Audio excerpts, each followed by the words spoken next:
Hai semua, nama saya Fabian dan hari ini saya mau share sedikit tentang mengenali semula kasih Tuhan Allah Bapa, keselamatan dan ketuhanan Yesus Kristus untuk bersiap sedia menjadi murid dan saksi Yesus dalam komuniti kita. Kenapa kita perlu mengenali semula kasih Tuhan Allah Bapa?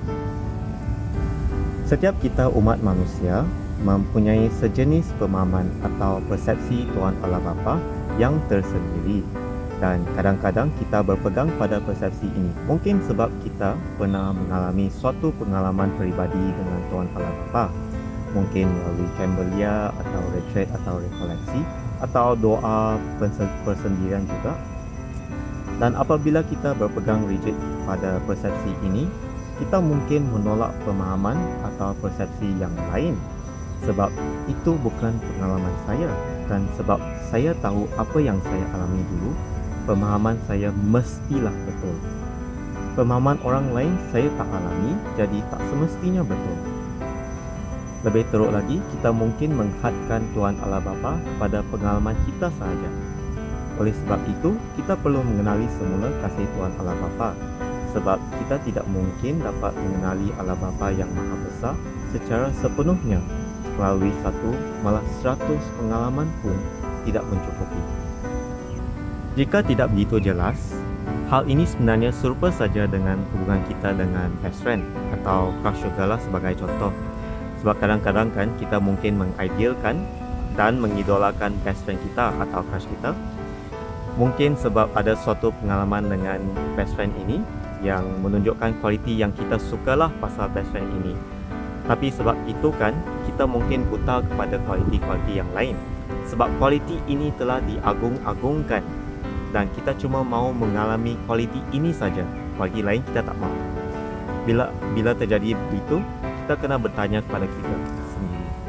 Adakah kita mengalami hubungan dengan best friend secara menyeluruh? Atau mengambil contoh dari kisah orang Samaria yang baik hati, kita boleh lihat bahawa si imam dan juga pembantu imam, mereka ada persepsi atau pemahaman Tuhan Allah Bapa mereka yang tersendiri. Tapi sebab degilnya mereka mementingkan pemahaman ini sehingga hanya ingin mengalami Tuhan Allah Bapa dalam pemahaman mereka sahaja, mereka tidak endahkan yang tercedera. Bagaimanakah kita boleh mengenali semula kasih Tuhan Allah Bapa?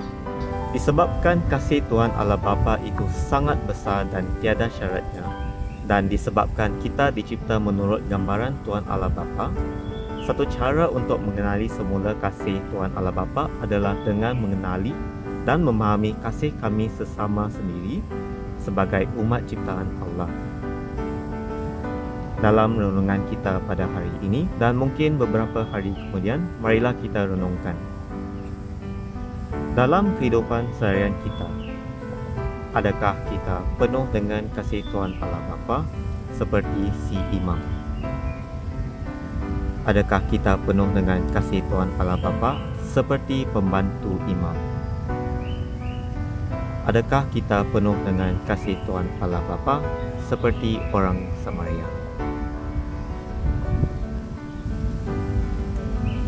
Jika kita tidak dapat memahami dan menghidupi kebenaran ini, bahawa Tuhan mengasihimu, Kristus Juru Selamatmu, dan Dia hidup, mungkin dengan mencontohi pertolongan orang Samaria yang baik hati pada orang-orang lain, kita mampu mengenali semula kebenaran ini. Marilah kita berjalan dengan orang Samaria yang baik hati, dan semoga dalam perjalanan ini sama ada menolong orang lain dalam perjalanan. Mungkin kita boleh menjadi orang Kuala Lumpur yang baik hati kepada orang lain. Semoga perjalanan ini membantu kita melihat dengan lebih jelas lagi dan mengenali Allah Bapa, Putra dan Roh Kudus. Amin.